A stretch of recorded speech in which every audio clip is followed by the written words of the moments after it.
The room is relationships. The room is you and me and everyone in America.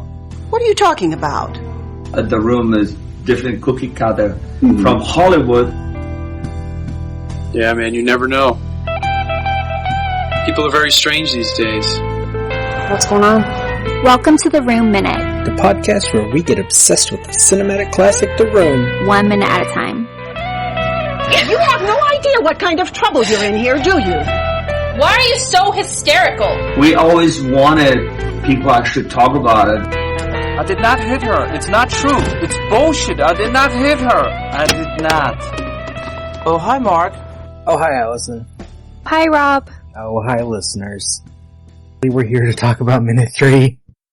But as you've already heard a couple times, Minutes 1 through 3 are quite cursed and have many problems. Minute 3, the opening credits end, and we enter the room. Babe, I have something for you. Oh, hi, David. Oh, hi, Robert. Hi, Allison. Hey. Yeah, this minute, it starts with Tommy on the cable car, of course. We get the shot of the cable car in Grace Cathedral. And Tommy, as producer, he gets to decide his screen credits, and he gives himself 3 in a row here, instead of a combined credit for writer, producer, and director. Whether or not he directed it will come up many times, so I won't talk about it in detail here, but yeah, Sandy Chaclair, who was officially credited as script supervisor, claims that he did most of the actual directing, and wrote a whole book about it, called Yes, I Directed the Room. Also, Sandy Chaclair suggests that there was never a completed script that anyone on set had, only Tommy ever had it. Greg Sestero's version of the story suggests there was a completed script at some point before production because Greg read it. But I think Tommy was rewriting constantly and adding stuff so much that they basically had like a few pages at a time to make a script. And Sandy Chaclair was actually piecing it together into a complete script as they went. Yeah, it had to be an ongoing work to get such a great script. Well, right. It's actually similar to the way they wrote Casablanca. They were rewriting the script as they filmed. When I found that out about Casablanca, I was like, wow, because that's like considered one of the greatest films ever. You know? Also Star Wars. Yeah. Sometimes you have to do that. I might went to Hamilton, the musical. Okay. I guess that's different because that's a musical. Yeah.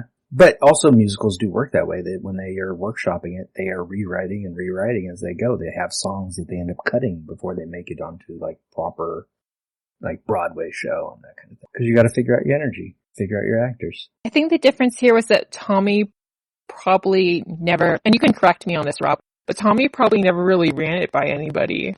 Just supposedly Greg, I think, was the only one who'd actually read it. Which is funny because aren't actors usually handed a completed script? Yes. Or at least they have their scenes if it's like some movie where you have to like keep certain endings secret. I think once actors get to the point where they have input on the story, they get a producer credit. Yeah. Usually. But even that, the credits are up to the producer. So the shot of the cable car it tickles me because I was lucky enough to get to work on the latest Terminator movie when it came to San Francisco for a couple of weeks, and we shot a scene on that exact street corner of a helicopter chasing another helicopter down, I think that's California Avenue, and then going over a cable car that was parked at the intersection. So I spent a long day on that corner. You know that corner very well. Yeah, we played around on the steps of Grace Cathedral one day when we were there, but never went on cable car. Let's see, I have notes here on the cameras, but we've already talked about that either before or after this. Check. 1, 2. There, I hear you.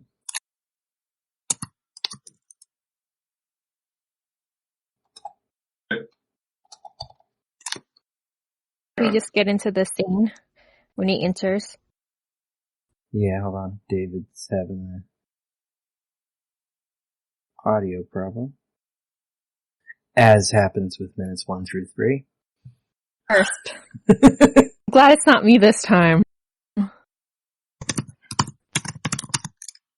hear typing. Who's typing? Not me. That keyboard is mic'd. It's like some really weird Foley. Like sound effects. Just observing the interior of the house and taking notes while Okay, while this is going I'm on. back. There you are. We got some great typing sounds. Yeah, that was weird. As I was talking, I heard this, anyway, I'm pretty sure, yeah. Should I tell that story again, or did the Discord get it, you think? Tell it again. That you spent a long day on that block? On that corner? Yeah. I think we got it all. That one. Okay, yeah, I think we got it. Okay. All right. So we go from the cable car to Broderick Street, the 3400 block, to the exterior of the apartment building where most of the film most of the story will take place. The film was, of course, taking place at a soundstage at Burns and Sawyer in Hollywood. And we get the director credit, directed by Tom Wiseau. Now, in the script, I may have mentioned this in a different minute. I'm not sure anymore because, as I said, minute 3's gone weird. The opening line in the script is not the same as in the movie. We start with the scene of Johnny waking up to go to work, and it starts with Lisa saying, "I am not a slave here, am I?" Before Johnny asks her if she liked last night, which is weird. I was going to say, yeah, that's an odd line, but then this is the movie we're talking about. Yeah. Then Lisa says, "Yes, I did. What time do you have to be there?" And the scene gets to, similar to what we do see when Tommy gets out of bed. Except we get some arguing about the promotion. Johnny asks, "Where's my coffee?" Lisa gets out of bed, says, "What time do you have to be there?" And he says, and he's yelling. Says, "I told you many times, 9:30, I have my promotion to think about." And she says, promotion, that's all I hear about. Here's your coffee, an English muffin, and burn your mouth. Okay. Yeah. So it starts out angry. Yeah. A little tense. Oh my god. Yeah, and Johnny's response, "Old man donkey lets me know today. I have to think about our future." So yeah, he calls his boss old man donkey. Which is something normal humans say. Yeah. So we start with a weird argument, and it's written as if their bed is right next to the table where they have breakfast. But the original script has problems like that. When Lisa first calls her mother, the scene starts with her, I believe she picks up the phone to call, but it ends with her walking her mother out the door. And so, it didn't line up in the original script. Details were a little off on how the staging would be. Yeah, I don't think most people eat right next to their bed. Yeah. With the spiral staircase going up to the bedroom, it'd be very odd. Yeah, once they had the 2-story set up for this, it changes the whole way a lot of it takes place. Because, it's called The Room, in which case most of the action should have taken place in, a very small apartment that maybe was like that. Has a bed area off to one side, has, the table, more like a large, like a loft or something. Which, since he also envisioned this at one point as a stage play, would have worked. Yeah, that would make sense. Set, since it's all one big space, and other characters come in and out of it. I was thinking a couple days ago about, why is it even called The Room? It's essentially that. It's like the room is this comforting. It almost should be called The Apartment instead, but that also depends on Tommy's background, where does he come from? Because, used to be a room for let ad or whatever, and I don't even know who that would be. Is that a British thing? I don't know. He's not British, but it's like a translation of a Polish thing, maybe. So he thinks of the whole apartment as a room to live in. But this is that room where everyone comes. Sometimes you wanna go where everybody knows your name, and they're always glad you came. You wanna be where you can see our troubles are all the same. You wanna be where everybody knows your name. It was also at one point called The Neighbors. In Philip Haldeman's comic, My Big Break, he says that when he went to audition, it was called The Neighbors.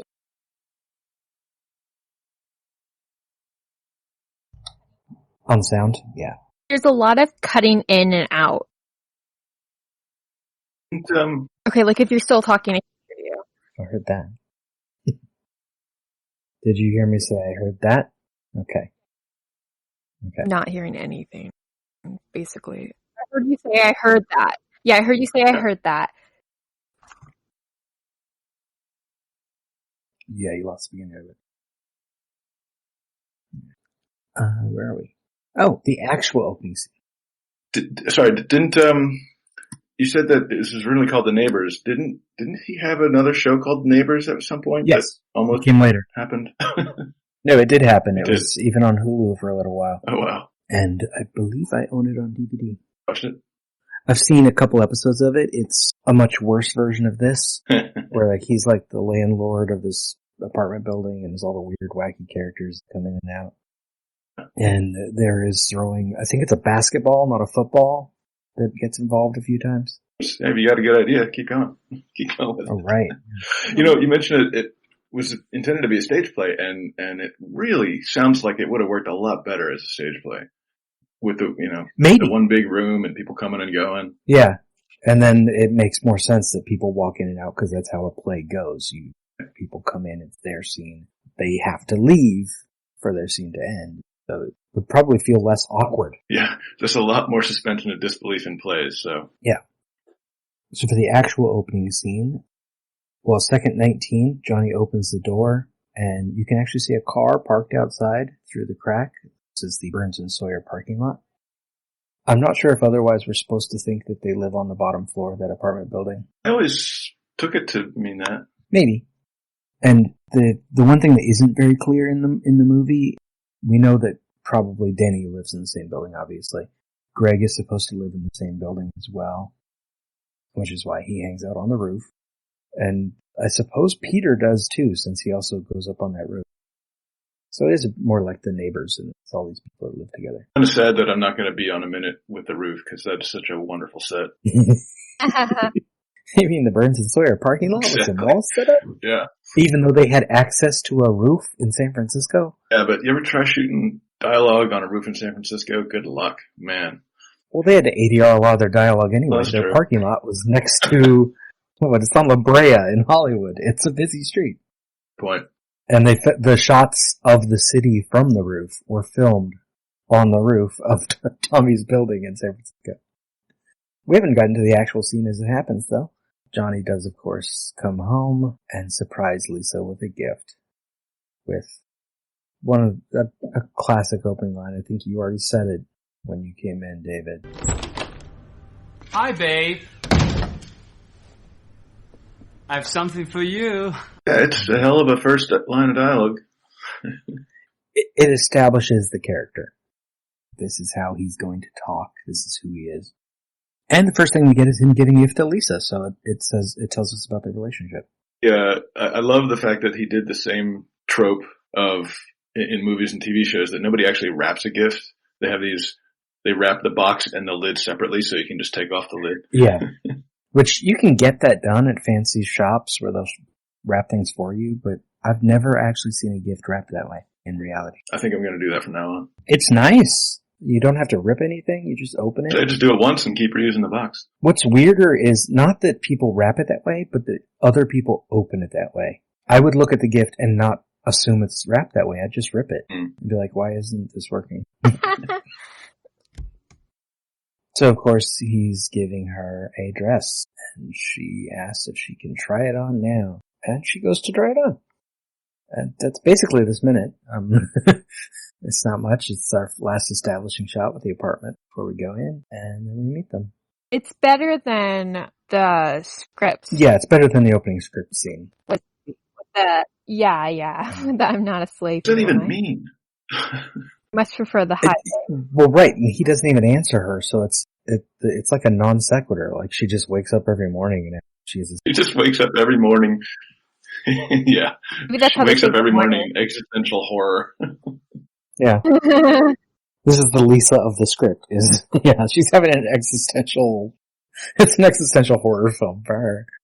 Like, am I a slave here? She doesn't even know if she can leave, go outside.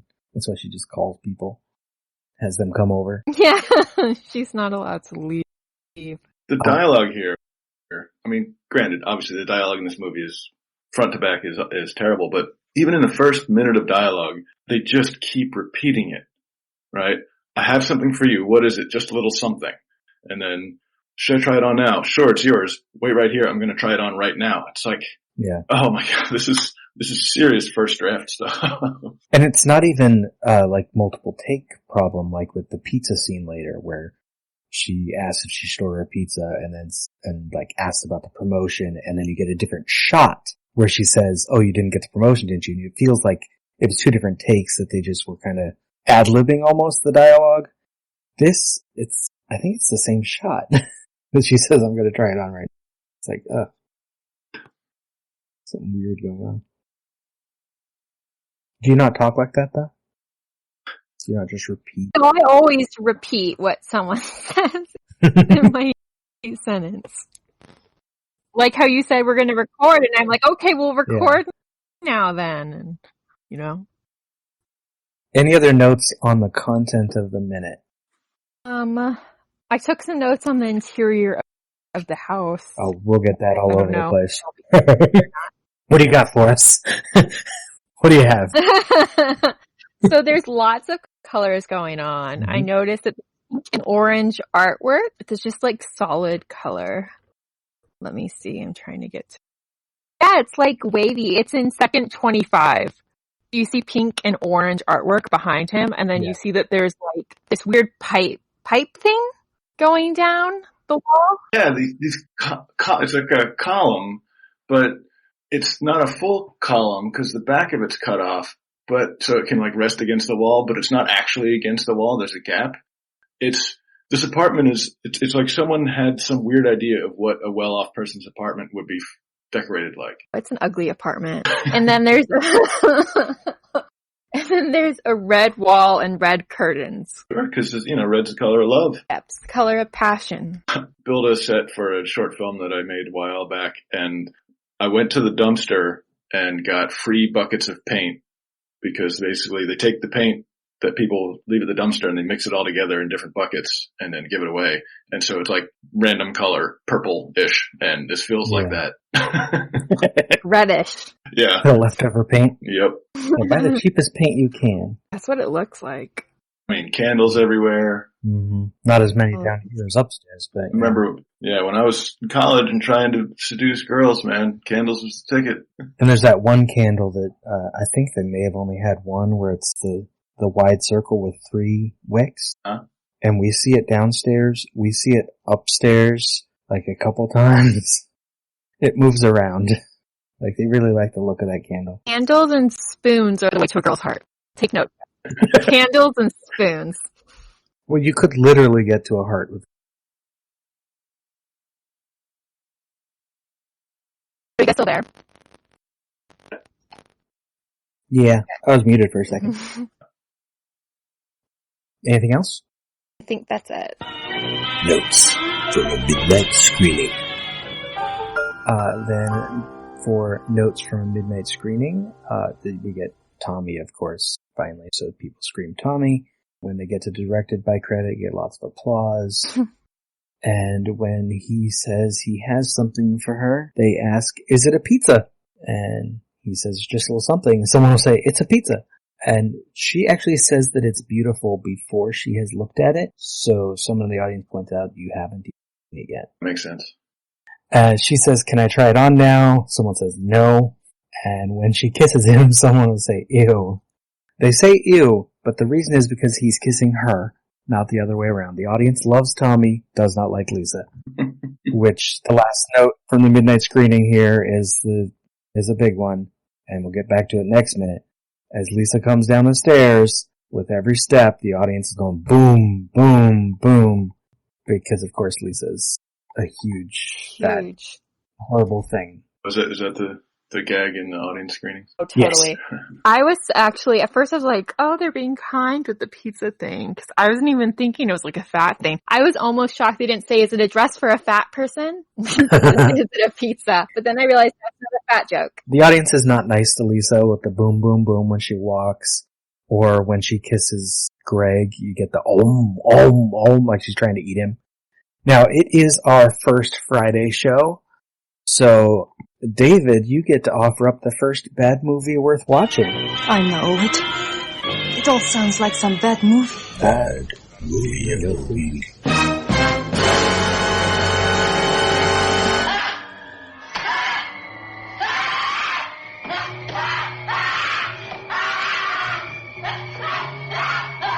Right, so first up, besides The Room, where do you go? But I think the obvious one is Troll 2. Yeah. Classic. Yeah, it's, there's a lot out there, especially in the last decade where people are doing this kind of intentionally. But this Troll 2, like The Room, was another one of those, like, woefully misguided auteur-led fiascos. The guy, I don't think he spoke much English. Right. And he just hired a bunch of non-actors in the middle of nowhere. And, the plot's bizarre, things come and go with no explanation. But yeah, it's a joy to watch. The great thing about Troll 2 is, it's an Italian director who's coming in working in small town Utah with a bunch of Mormon non-actors. But also I forget it's wife or girlfriend, she was a producer and writer, wrote it because she just realized a whole bunch of her friends have become vegetarian. That bothered her. So that's why the trolls turn everything into vegetables so they can eat them. Oh, that's funny. And so it's like the trolls turn everything, although they're not even trolls, this is important, they're goblins, there are no trolls in Troll 2. Because Nilbog is such a subtle... But my problem with the basic plot, though, is if you're turning a person into a vegetable to eat them, you're still eating a person. Yeah, there's no moral value to that. Right. And then there's this random witch who's just hanging out somewhere and seducing teens, And it's weirdly sexual, and the main character's a kid, and it's very innocent. It's such a bizarre tone movie. The weird ghost of the grandfather's coming and going. Uh-huh. Like one of the opening scenes with the older sister, she's like, leotard clad lifting weights, and you're like, yeah, I don't know how I'm supposed to feel about this. And then later she just does a dance in front of a mirror. It just happens. People get seduced over popcorn. Oh, right. She's got the ear of corn that she turns into popcorn. And then of course the documentary made about this Best Worst Movie is required watching. Oh, yeah. It is so good. And it's great to see how much, like, the main guy, that he's a dentist who was hired to play the father, and how much he has spent ever since just promoting this, just randomly. He'll just tell his patients, yeah, I was in a movie. He's so excited about it. Oh, man. He knows it's horrible, but hey, they still made it. It's a lovely thing. Lots and lots of green goo. Yeah. Yeah, they turn people into vegetables by turning things green. All of their foods have green frosting on them. Kind of reminds me, have you guys seen Bad Taste, Peter Jackson's first movie? Long time ago, yeah. Yeah, there's a scene in there where, because the aliens invade this small New Zealand town, because of course they would, and they eat all the people and they turn them into this green goo in a big bowl that they pass around and slurp out of. Turn people into goo. That's, Troll 2 is, and also unlike a lot of bad movies, Troll 2 doesn't get boring in the middle. Yeah. There's a lot of bad movies that they're like, one I recently watched for the first time finally is called Dangerous Men. And it's this foreign director, that's a classic bad movies thing from like the 80s. Foreign director comes to make a movie in English and doesn't really understand it. And it starts with one plot. The movie took 26 years to make, I believe it is. Like, he just kept filming new parts, and the main plot gets forgotten. The opening, 10 minutes of the movie is one of the best things ever. Because it's jumping around from these different scenes, introducing characters, and I knew what the plot was. I've seen YouTube videos about the movie, and I was like, what the hell is going on here? Because it's just introducing random new plot lines and then it just got boring for 40 minutes. I was like, oh, that's so sad. That seems to be the hardest thing for a movie to do, is to remain interesting in the middle part. Even good movies can drag a little bit in the middle. Because, you make it long enough to be a feature, and there's a section in the middle where it's like, either you gotta have a bunch of extra twists and turns, which is too much, or you gotta just be straight through, and then it gets a little boring if you don't do it right or don't have the right actors. I did want to offer a bad movie worth watching that is worth watching all the way through. Dangerous Men is great, but it's so boring in the middle that I can't recommend it. Movie called Last Vampire on Earth. is my recommendation for this first week. It's essentially, it's as if a low-budget filmmaker tried to remake Twilight. No. With bad actors. With bad actors who are college age. And spoilers, the girl has AIDS. Sorry, I shouldn't laugh. Yeah. Just... No, in context, it's hilarious because she gets to yell at people with a gun pointed at them, because the vampire is in college, even though he's been alive for a long time, because he wants to be, what's it called, hematologist? Where he works on blood. And so she has this great monologue where he wants to cure diseases like AIDS, which you might not care about, but people who do, people like me who have AIDS care. Like, oh my god. And I don't know a lot about guns, but it didn't look like a realistic gun to me. And when she didn't have her finger on the trigger. Yeah, she didn't have her finger on the trigger. And they just kind of have it in a cabinet on a napkin. Like, that's the right place for their gun. Yeah. I guess is where most people store it, especially people with young children, as this family has, is, where you keep your food. You have your cereal box, and then you have your gun. But a good bad movie has great lines in it, like Troll 2, like, you can't piss on hospitality. It's a great line. And the kid literally pissed on the food that was left out for them. I forgot about that part. And her entire rant about him wanting to cure blood disease is wonderful, because these religious people have him tied to a tree and are going to kill him because the little boy said he's a vampire. They just believe it. The proof was him throwing up the chicken. Yeah. He couldn't eat fried chicken, so it must be true that he's a vampire. Like, no, honey, he's playing a vampire in a play. And he's like, but he threw up the food. Yep. He has to be for real. There's just no way. Let's kill him. Do I own Troll 2 on DVD? I should. Oh, I don't. I do own Last Vampire on Earth on DVD. Yeah, Troll 2, Last Vampire on Earth, great bad movies worth watching. Both entertaining all the way through. They don't have boring middles, which is great. David, if the listeners want to hear more of you, where might they hear you? All right. Well, so I do a couple of podcasts, one of which is another minute-based podcast, the Airplane Minute, where we dissected the movie Airplane 1 minute at a time. And we are continuing right now. We're in the middle of recording the second season where we're tackling the Top Secret movie. We skipped over Airplane 2 for some reason. And we started with Airplane rather than Kentucky Fried Movie, and some other folks have tackled Kentucky Fried Movie, so I'm looking forward to hearing that one come out. I also do a podcast called Sequel Harder, where my co-host Eric and I look at a whole movie series that started out good and got terrible along the way.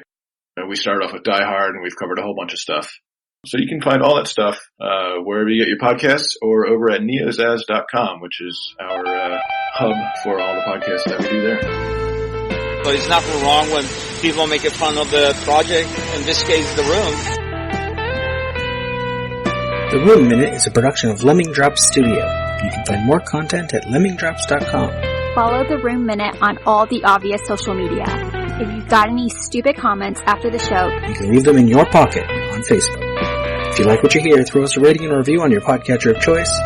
Thank you for listening, and remember, if a lot of people loved each other, the world would be a better place to live. Leave us!